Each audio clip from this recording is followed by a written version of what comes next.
Impact segment tonight, public school in Louisiana had a policy allowing it to test female students for pregnancy. The ACLU and other liberal organizations threatened to sue the school. Administrators buckled. The policy was revoked.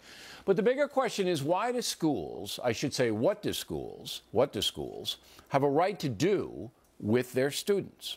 Joining us now from Los Angeles, attorney Anahita Sedaghatfar, who you've been involved in some of these cases where students are told by their public school administration or their school board, you can't do this, and then they run and they get the lawsuit and all of that. Let's just do with the Louisiana thing first. The basic thrust of this charter school was to test the girls. If they tested positive for pregnancy, then they were homeschooled instead of being in the school because they didn't want to send a message that teenage pregnancy was good. Obviously, that didn't work down there. Do you agree with that? I absolutely don't agree with that. I mean, Bill, you're a teacher. You used to be a teacher. You love kids. You're an advocate of education. You're a defender of the Constitution. I mean, there were so many things wrong with that policy. Not only did it clearly violate federal law, Title IX, which explicitly prohibits schools from discriminating against students based on pregnancy, it's unconstitutional. Okay. I mean, I don't have a beef with that. I probably, if I were the principal of the school or the head of the school board, would have said, that's going too far.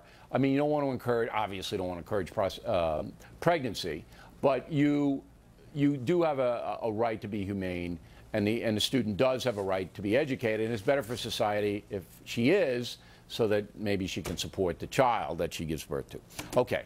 What about, this is the big problem in public schools right now, texting with the phones, okay? Now, here's my view on it. You can have the phone in your locker, and at lunchtime, you can text or call, and if you, after school, you can, but not in the hallway, not in the classroom, can't have the phone on your person when you're involved in academics, okay? Okay. Well, yeah, the school can certainly set policies here. I mean, the school has an interest in protecting the safety, the health of their students. Would you support that policy as an attorney? I would support that policy, but as long as the search of that cell phone or the use of that cell phone is constricted within the limits of the Constitution here. Okay, fine. We all want the Constitution to be applied to public school settings. But you would support, because it's a distraction, you can't have these kids in class texting and calling all over the place. You can have it in your locker, but you can't have it in academics. Fine. All right, we both agree. Absolutely. Common ground has been reached, ladies and gentlemen. Drugs. I say that as a school principal, I have a right to search any school locker I want for any kind of public safety intrusion, including narcotics, weapons, anything like that. You had a locker in this school, I can search it. You say?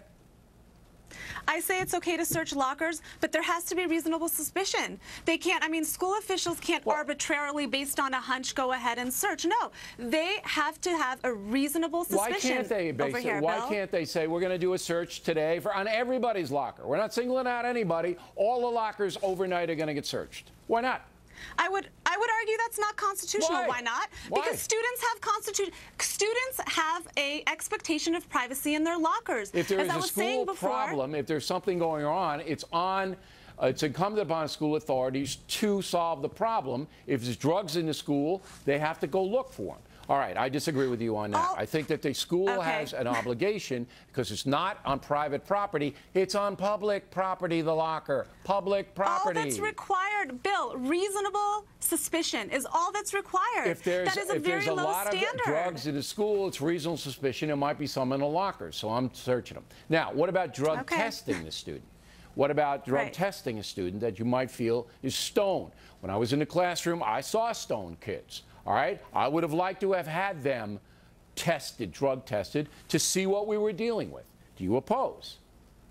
I agree with drug testing. I believe drug testing is okay. Again, if there's a reasonable suspicion, and again, you know, if it involves students involved in extracurricular activities where they can put themselves at harm or others at harm, I absolutely agree with that. Okay. All right. So just recapping, the pregnancy thing, no. All right, we don't agree with that. Absolutely not. No way. You can't be denying an education because somebody's pregnant.